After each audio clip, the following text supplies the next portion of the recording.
أعوذ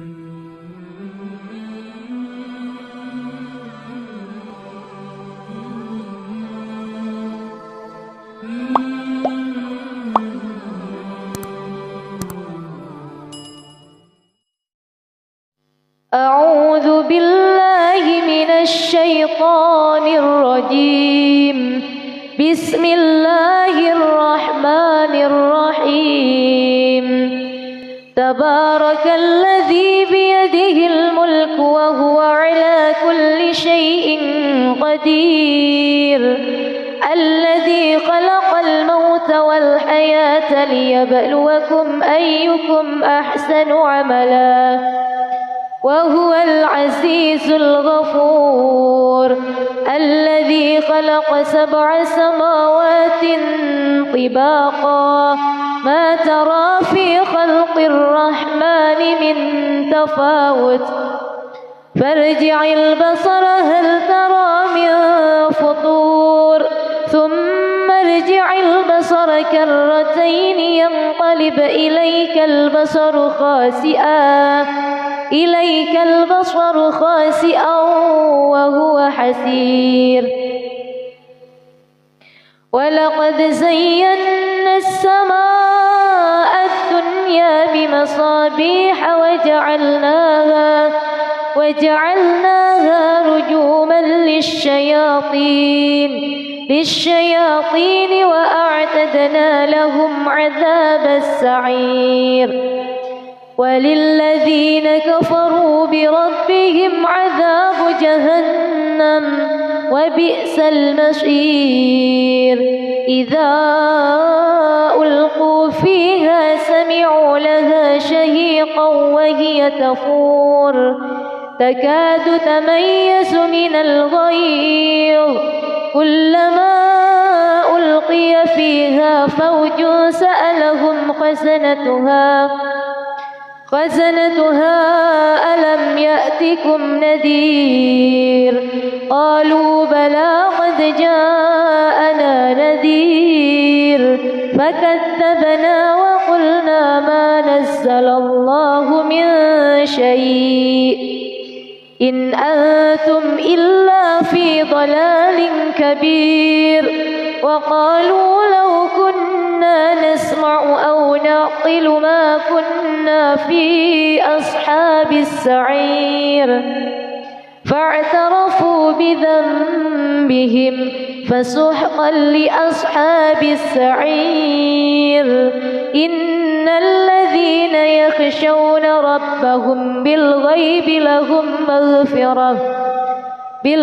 لهم مغفرة وأجر كبير.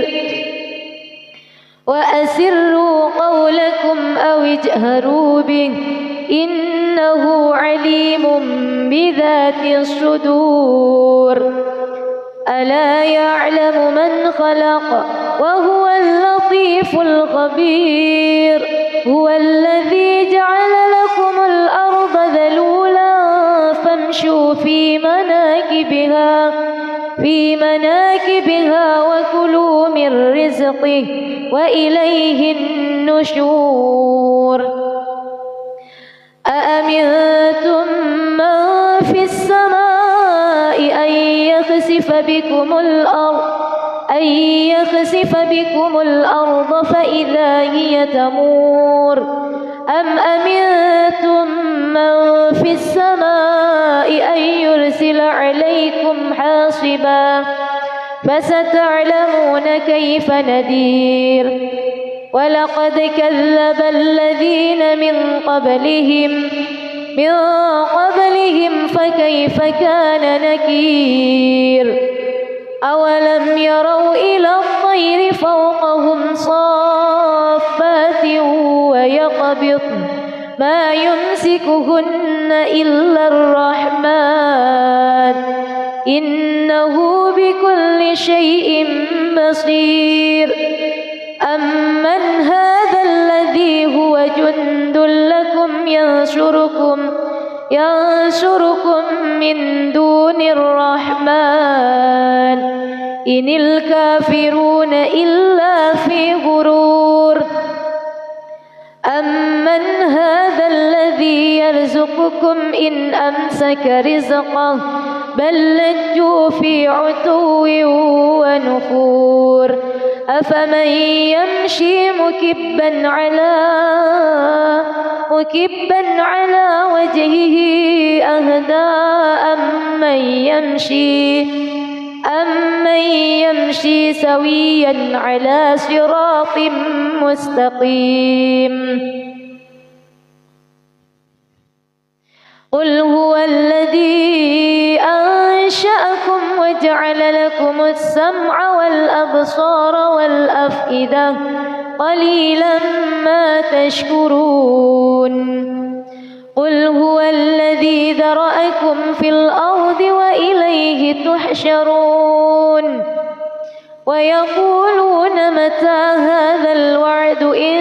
كنتم صادقين قل إنما العلم عند الله وإنما أنا نذير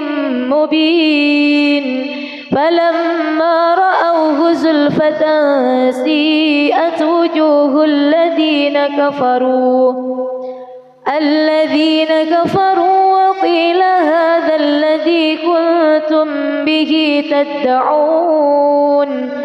قل أرأيتم إن أهلكني الله ومن معي أو رحمنا فمن يجير الكافرين من عذاب أليم قل هو الرحمن آمنا به وعليه توكلنا فستعلمون من هو في ضلال مبين قل أرأيتم إن أصبح ماؤكم غورا فمن يأتيكم بماء معين بسم الله الرحمن الرحيم ألف لام ميم را تلك آيات الكتاب والذي أنزل إليك من ربك الحق ولكن أكثر الناس لا يؤمنون الله الذي رفع السماوات بغير عمد ترونها ثم استوى على العرش وسخر الشمس والقمر كل يجري لأجل مسمى يدبر الأمر يفصل الآيات لعلكم بلقاء ربكم توقنون وهو الذي مد الأرض وجعل فيها رواسي وأنهارا ومن كل الثمرات جعل فيها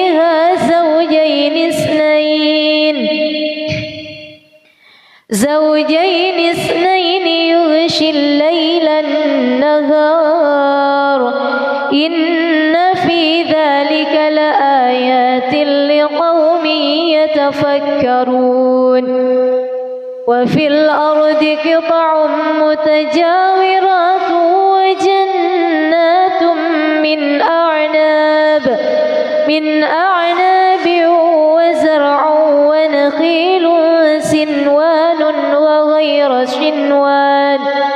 سنوان وغير سنوان يسقى بماء واحد ونفصل بعضها على بعض في الأكل إن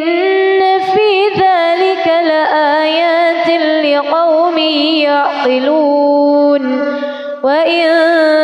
تعجب فعجب قولهم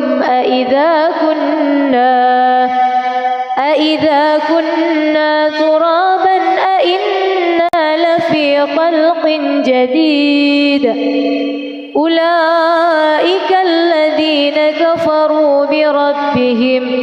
وأولئك الأغلال في أعناقهم وأولئك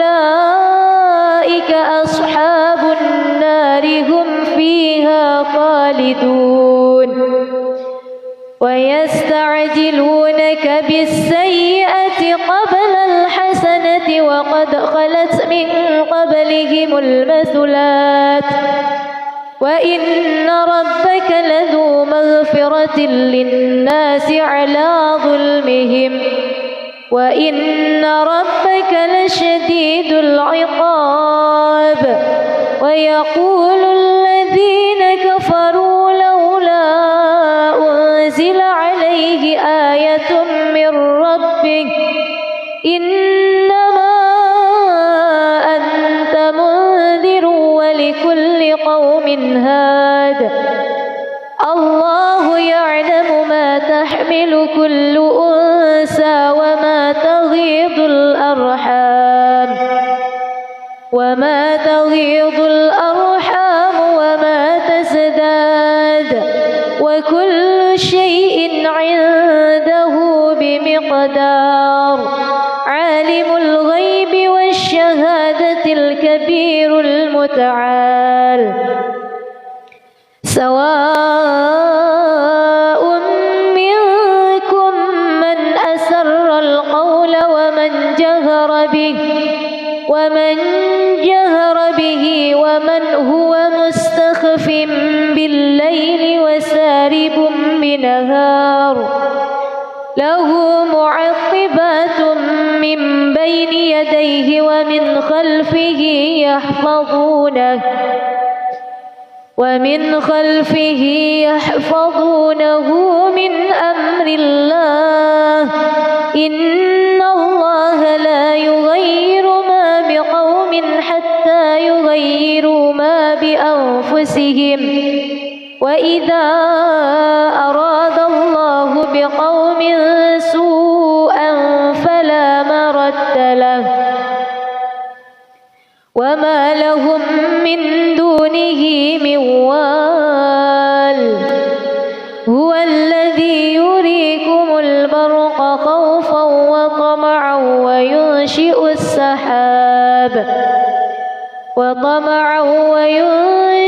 السحاب الثقال ويسبح الرعد بحمده والملائكة من خيفته ويرسل الصواعق فيصيب بها من يشاء وهم يجادلون في الله وهو شديد المحال له دعوة الحق والذين يدعون من دونه لا يستجيبون لهم بشيء إلا كباسط كفيه إلى الماء ليبلغ فاه وما هو ببالغه وما دعاء الكافرين إلا في ضلال ولله يسجد من في السماوات والأرض طوعا وكرها وظلالهم بالغدو والآصال بسم الله الرحمن الرحيم إذا وقعت الواقعة ليس لوقعتها كاذبة خافضة رافعة إذا رجت الأرض رجا وبست الجبال بسا فكانت هباء منبثا وكنتم أزواجا ثلاثة فأصحاب الميمنة ما أصحاب الميمنة وأصحاب المشأمة ما المشأمة والسابقون السابقون أولئك المقربون في جنات النعيم ثلة من الأولين وقليل من الآخرين على سرر موضونة متكئين عليها متقابلين يطوف عليهم ولدان مخلدون بأكواب وأباريق وكأس من معين لا يصدعون عنها ولا ينزفون وفاكهة مما يتخيرون ولحم طير مما يشتهون وحور عين كأمثال اللؤلؤ المكنون جزاء بما كانوا يعملون لا يسمعون فيها لغوا ولا تأثيما إلا قيلا سلاما سلاما وأصحاب اليمين ما أصحاب اليمين في سدر مخضود وطلح مندود وظل ممدود وماء مسكوب وفاكهة كثيرة لا مقطوعة ولا ممنوعة وفرش مرفوعة إنا أنشأناهن إنشاء فجعلناهن أبكارا عربا أترابا لأصحاب اليمين ثلة من الأولين وثلة من الآخرين وأصحاب الشمال ما أصحاب الشمال في سموم وحميم وظل من يحموم لا بارد ولا كريم إنهم كانوا قبل ذلك مترفين وكانوا يصرون على الحنث العظيم وكانوا يقولون أئذا متنا وكنا ترابا وعظاما أئنا لمبعوثون أو آباؤنا الأولون قل إن الأولين والآخرين لمجموعون إلى ميقات يوم معلوم ثم إنكم أيها الضالون المكذبون لآكلون من شجر من زقوم فمالئون منها البطون فشاربون عليه من الحميم فشاربون شرب الهيم هذا نزلهم يوم الدين نحن خلقناكم فلولا تصدقون أفرأيتم ما تمنون أأنتم تخلقونه أم نحن الخالقون نحن قدرنا بينكم الموت وما نحن بمسبوقين على أن نبدل أمثالكم وننشئكم فيما لا تعلمون ولقد علمتم النشأة الأولى فلولا تذكرون أفرأيتم ما تحرثون أأنتم تزرعونه أم نحن الزارعون لو نشاء لجعلناه حطاما فظلتم تفكهون إنا لمغرمون بل نحن محرومون أفرأيتم الماء الذي تشربون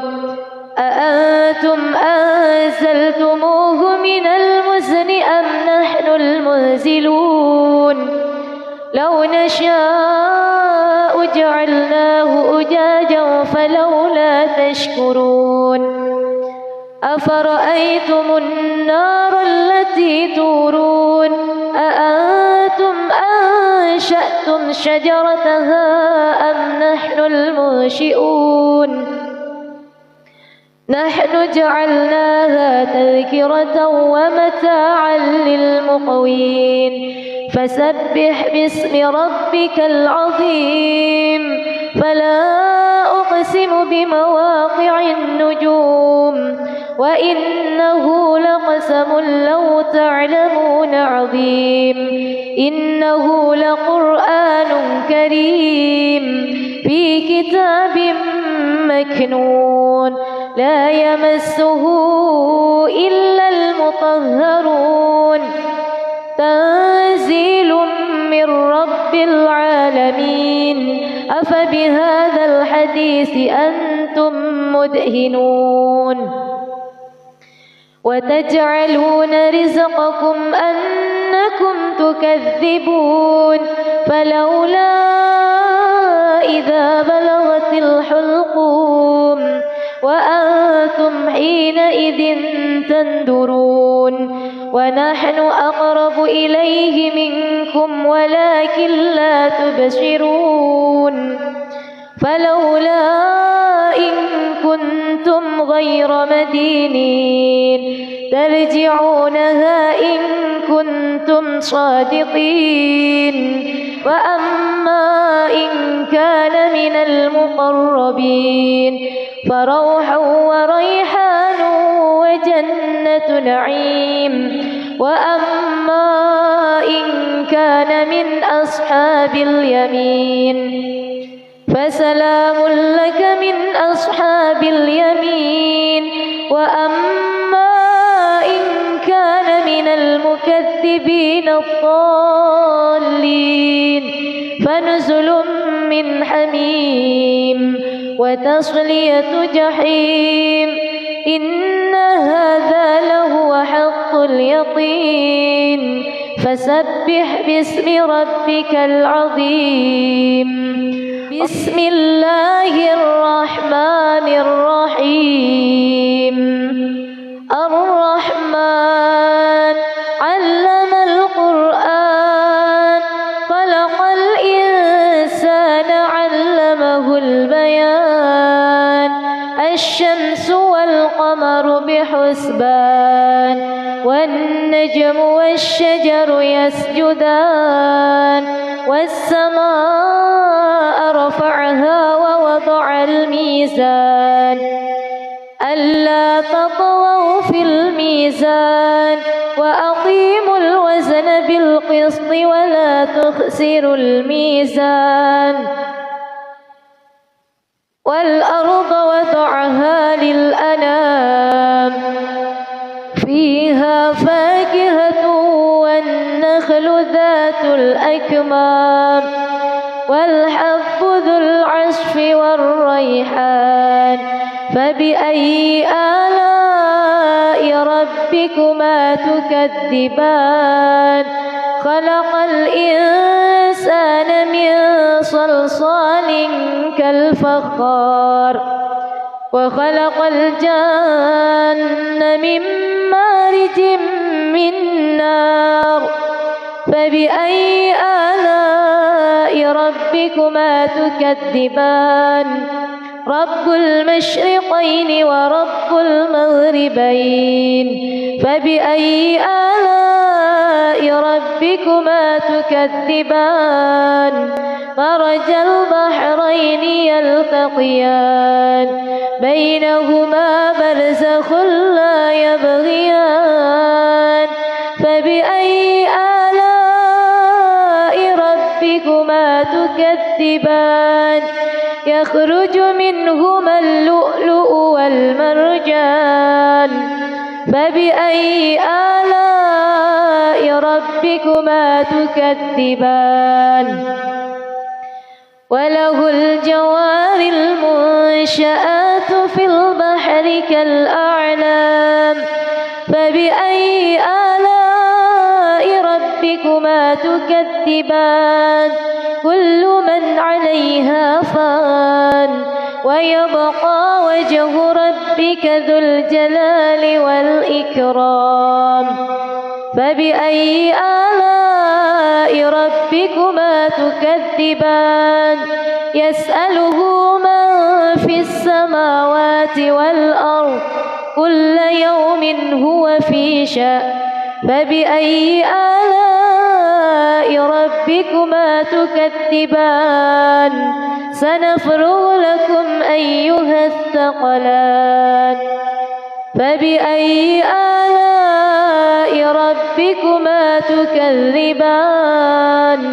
يا معشر الجن والإنس إن استطعتم أن تنفذوا من أقطار السماوات والأرض فانفذوا لا تنفذون إلا بسلطان فبأي آلاء ربكما تكذبان يرسل عليكما شواظ من نار ونحاس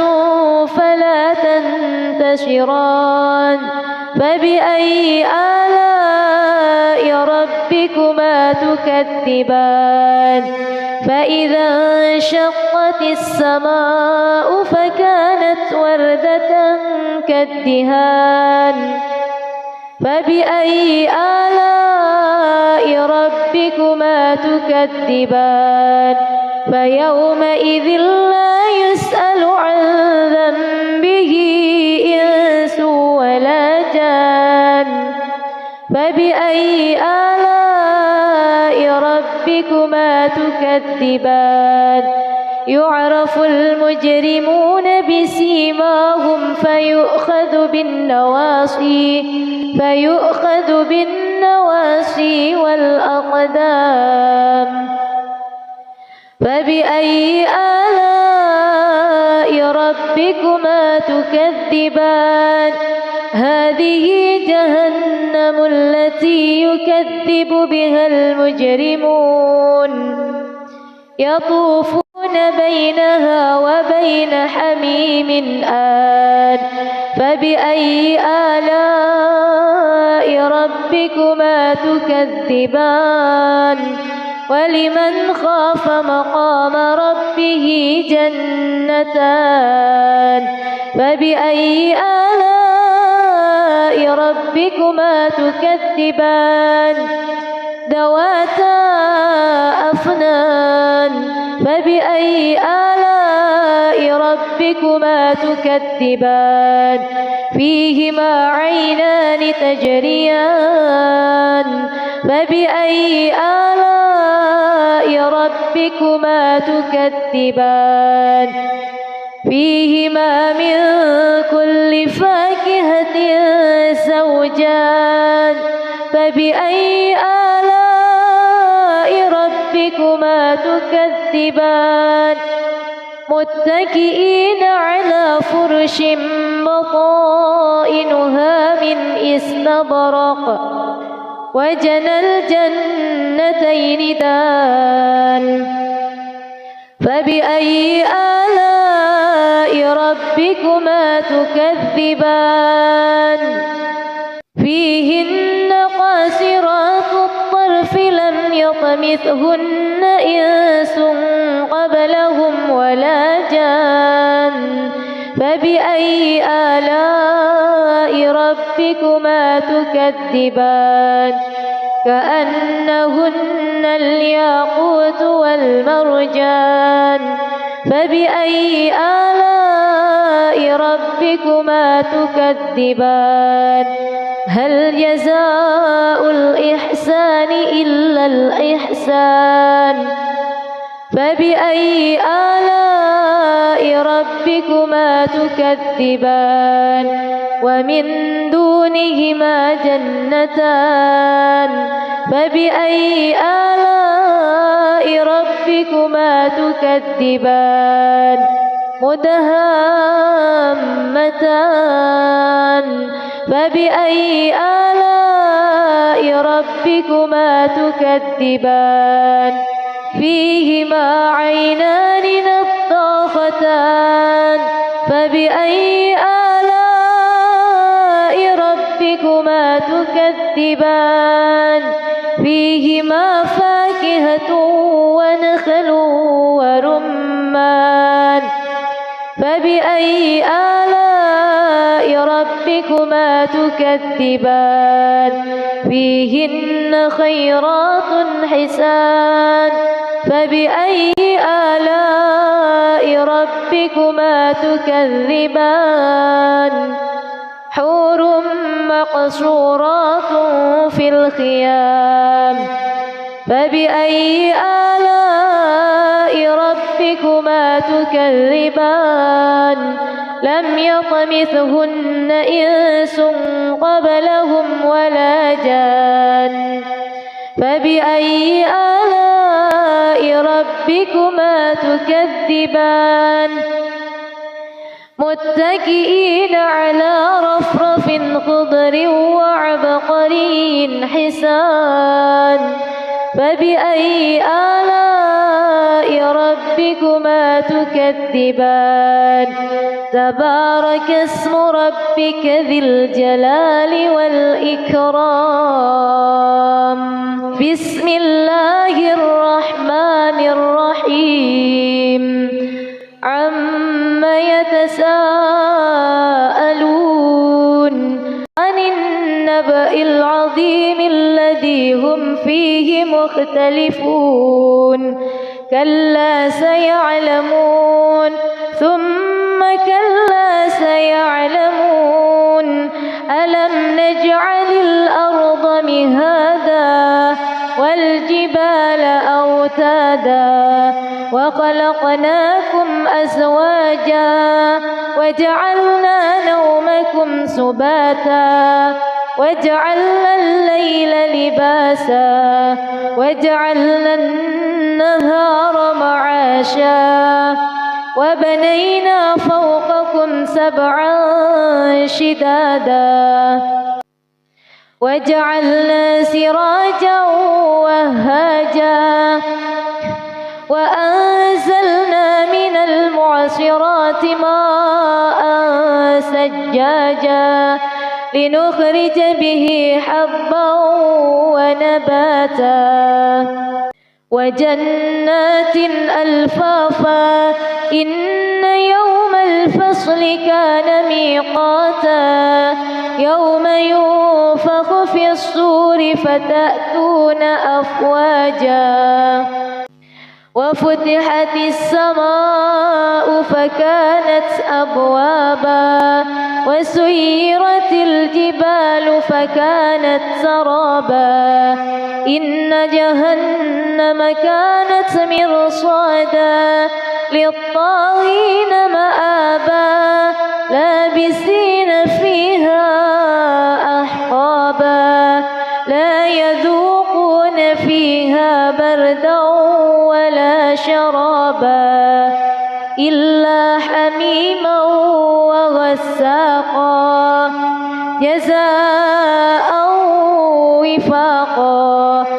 إنهم كانوا لا يرجون حسابا وكذبوا بآياتنا كذابا وكل شيء أحصيناه كتابا فذوقوا فلن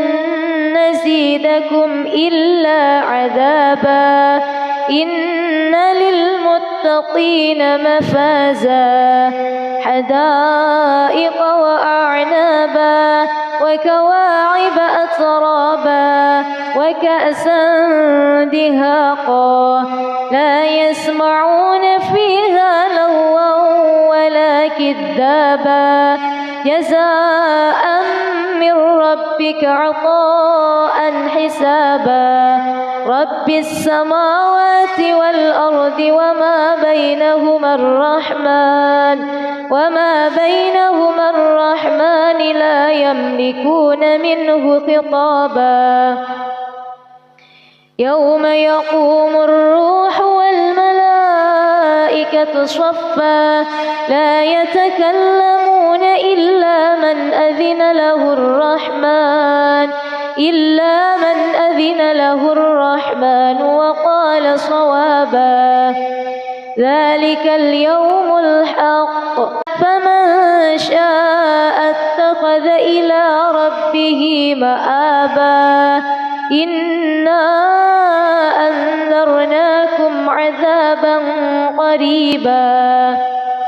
يوم ينظر المرء ما قدمت يداه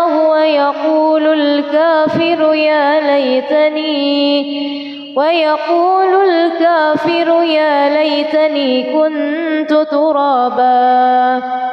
بسم الله الرحمن الرحيم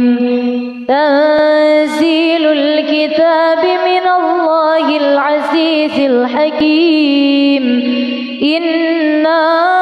أنزلنا إليك الكتاب بالحق فاعبد الله مخلصا له الدين ألا لله الدين الخالص والذين اتخذوا من دونه أولياء ما نعبدهم إلا ليقربونا إلى الله زلفى إن الله يحكم بينهم فيما هم فيه يختلفون إن الله لا يهدي من هو كاذب كفار لو أراد الله أن يتخذ ولدا لاصطفى مما يخلق ما يشاء سبحانه هو الله الواحد القهار خلق السماوات والأرض بالحق يكور الليل على النهار ويكور النهار على الليل وسخر الشمس والقمر كل يجري لأجل مسمى ألا هو العزيز الغفار خلقكم من نفس واحدة ثم جعل منها زوجها وأنزل لكم من الأنعام 8 أزواج يخلقكم في بطون أمهاتكم خلقا من بعد خلق في ظلمات 3 ذلكم الله ربكم له الملك لا إله إلا هو فأنى تصرفون إن تكفروا فإن الله غني عنكم ولا يرضى لعباده الكفر وإن تشكروا يرضه لكم ولا تزر وازرة وزر أخرى ثم إلى ربكم مرجعكم فينبئكم بما كنتم تعملون إنه عليم بذات الصدور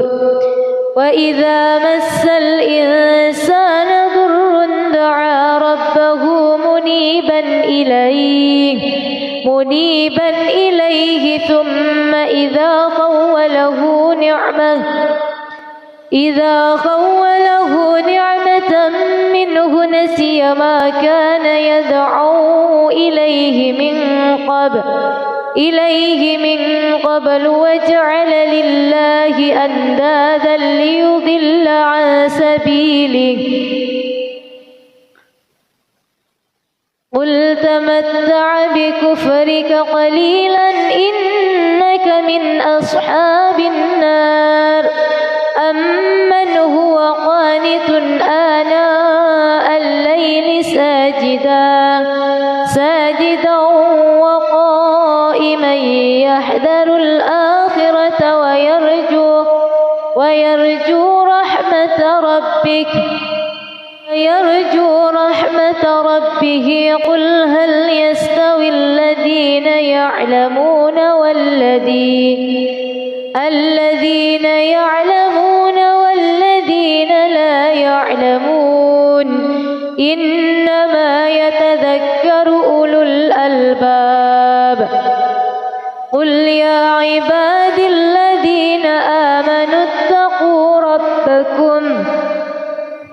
للذين أحسنوا في هذه الدنيا حسنة وأرض الله واسعة إنما يوفى الصابرون أجرهم بغير حساب بسم الله الرحمن الرحيم ويل للمطففين الذين إذا اكتالوا على الناس يستوفون وإذا كالوهم أو وزنوهم يخسرون ألا يظن أولئك أنهم مبعوثون ليوم عظيم يوم يقوم الناس لرب العالمين كلا إن كتاب الفجار لفي سجين وما أدراك ما سجين كتاب مرقوم ويل يومئذ للمكذبين الذين يكذبون بيوم الدين وما يكذب به إلا كل معتد أثيم إذا تتلى عليه آياتنا قال أساطير الأولين كلا بل ران على قلوبهم ما كانوا يكسبون كلا إنهم عن ربهم يومئذ لمحجوبون ثم إنهم لصال الجحيم ثم يقال هذا الذي كنتم به تكذبون كلا إن كتاب الأبرار لفي عليين وما أدراك ما عليون كتاب مرقوم يشهده المقربون إن الأبرار لفي نعيم على الأرائك ينظرون تعرف في وجوههم نظرة النعيم يسقون من رحيق مختوم ختامه مسك وفي ذلك فليتنافس المتنافسون ومزاجه من تسنيم عينا يشرب بها المقربون إن الذين أجرموا كانوا من الذين آمنوا يضحكون وإذا مروا بهم يتغامزون وإذا انقلبوا إلى فاكهين وإذا رأوهم قالوا إن هؤلاء لضالون وما أرسلوا عليهم حافظين فاليوم الذين آمنوا من الكفار يضحكون على الأرائك ينظرون هل ثوب الكفار ما كانوا يفعلون بسم الله الرحمن الرحيم تبارك الذي بيده الملك وهو على كل شيء قدير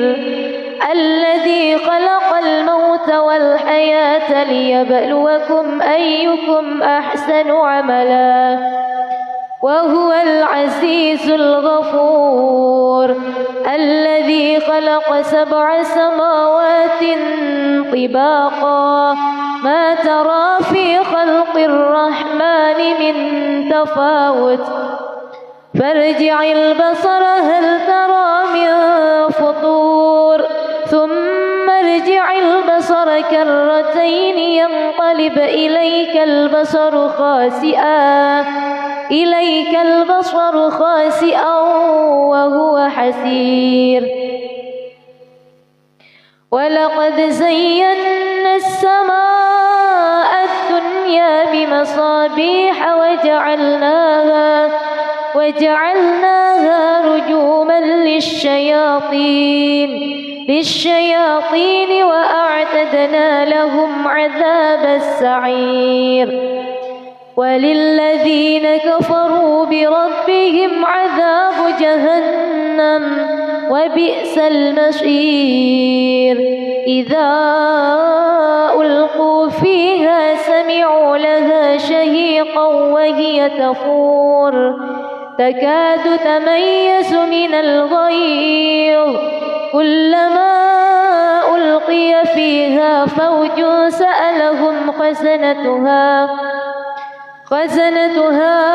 ألم يأتكم نذير قالوا بلى قد جاءنا نذير فكذبنا وقلنا ما نزل الله من شيء إن أنتم إلا في ضلال كبير وقالوا لو كنا نسمع أو نعقل ما كنا في أصحاب السعير فاعترفوا بذنبهم فسحقا لأصحاب السعير إن الذين يخشون ربهم بالغيب لهم مغفرة وأجر كبير وأسروا قولكم أو اجهروا به إنه عليم بذات الصدور ألا يعلم من خلق وهو اللطيف الخبير هو الذي جعل لكم الأرض ذلولا فامشوا في مناكبها وكلوا من رزقه وإليه النشور أأمنتم من في السماء أن يخسف بكم الأرض فإذا هي تمور أم أمنتم من في السماء أن يرسل عليكم حاصبا فستعلمون كيف نذير ولقد كذب الذين من قبلهم فكيف كان نكير أولم يروا إلى الطير فوقهم صافات ويقبضن ما يمسكهن إلا الرحمن إنه بكل شيء بصير أمن هذا الذي هو جند لكم ينصركم من دون الرحمن إن الكافرون إلا في غرور أمن هذا الذي يرزقكم إن أمسك رزقه بل لجوا في عتو ونفور أفمن يمشي مكبا على وجهه أهدى أمن يمشي سويا على صراط مستقيم قل هو الذي أنشأكم وجعل لكم السمع والأبصار والأفئدة قليلا ما تشكرون قل هو الذي ذرأكم في الأرض وإليه تحشرون ويقولون متى هذا الوعد إن كنتم صادقين قل إنما العلم عند الله وإنما أنا نذير مبين فلما رأوه زلفة سيئت وجوه الذين كفروا وقيل هذا الذي كنتم به تدعون قل أرأيتم إن أهلكني الله ومن معي أو رحمنا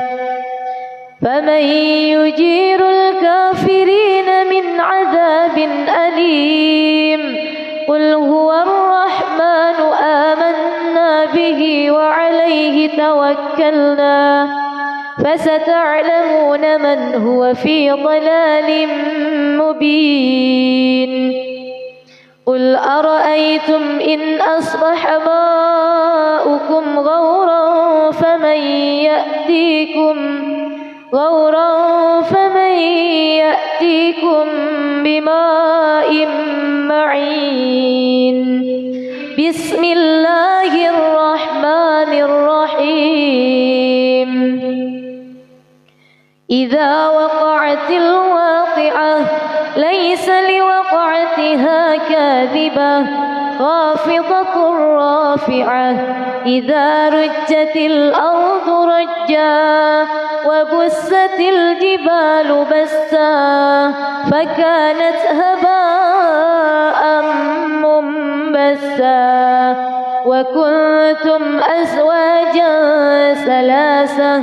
فأصحاب الميمنة ما أصحاب الميمنة وأصحاب المشأمة ما أصحاب المشأمة والسابقون السابقون أولئك المقربون في جنات النعيم ثلة من الأولين وقليل من الآخرين على سرر موضونة متكئين عليها متقابلين يطوف عليهم ولدان مخلدون بأكواب وأباريق وكأس من معين لا يصدعون عنها ولا ينزفون وفاكهة مما يتخيرون ولحم طير مما يشتهون وحور عين كأمثال اللؤلؤ المكنون جزاء بما كانوا يعملون لا يسمعون فيها لغوا ولا تأثيما إلا قيلا سلاما سلاما وأصحاب اليمين ما أصحاب اليمين في سدر مخضود وطلح منضود وظل ممدود وماء مسكوب وفاكهة كثيرة لا مقطوعة ولا ممنوعة وفرش مرفوعة إنا أنشأناهن إنشاء فجعلناهن أبكارا عربا أترابا لأصحاب اليمين